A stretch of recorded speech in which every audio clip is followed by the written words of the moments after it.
tout le monde, voilà notre problème. On considère une droite D dont on nous donne une représentation paramétrique et un plan P dont on connaît une équation cartésienne. Le but du jeu, c'est de déterminer si la droite D est parallèle ou bien séquente au plan P.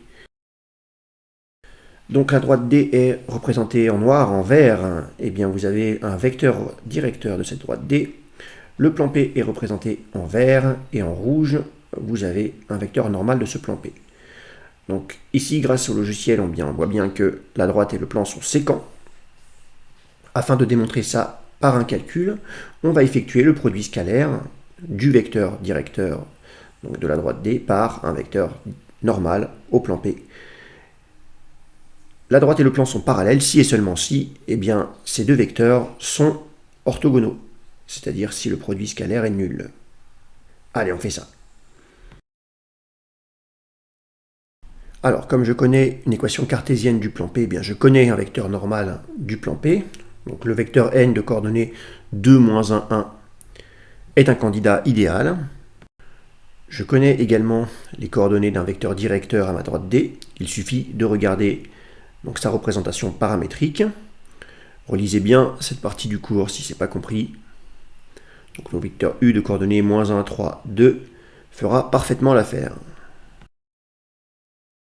Maintenant, je peux calculer le produit scalaire de n par U. Donc j'ai n scalaire U est égal à 2 fois moins 1, plus moins 1 fois 3, plus 2 fois 1. Donc on trouve moins 3, et moins 3 c'est différent de 0.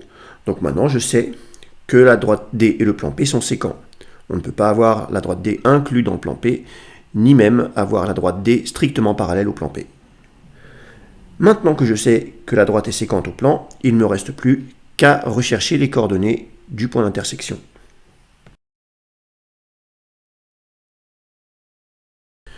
Donc j'appelle H le point d'intersection de la droite D et du plan P. Et donc les coordonnées de H doivent vérifier à la fois donc, la représentation paramétrique de la droite D et l'équation cartésienne du plan P. Donc soit x, y, z les coordonnées du point H.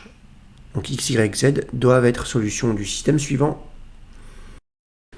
Très bien, maintenant vous savez ce qu'il vous reste à faire. On va remplacer respectivement x, y, z dans l'équation cartésienne du plan P par 1 moins k, 2 plus 3k et moins 2 plus 2k. En fait, on va rechercher le paramètre k. On résout cette équation en k et on trouve bien sûr k égale moins 1.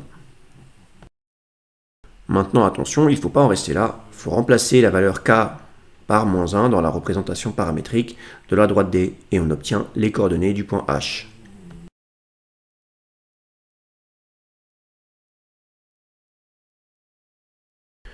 Les coordonnées de H, c'est donc 2, moins 1, moins 4.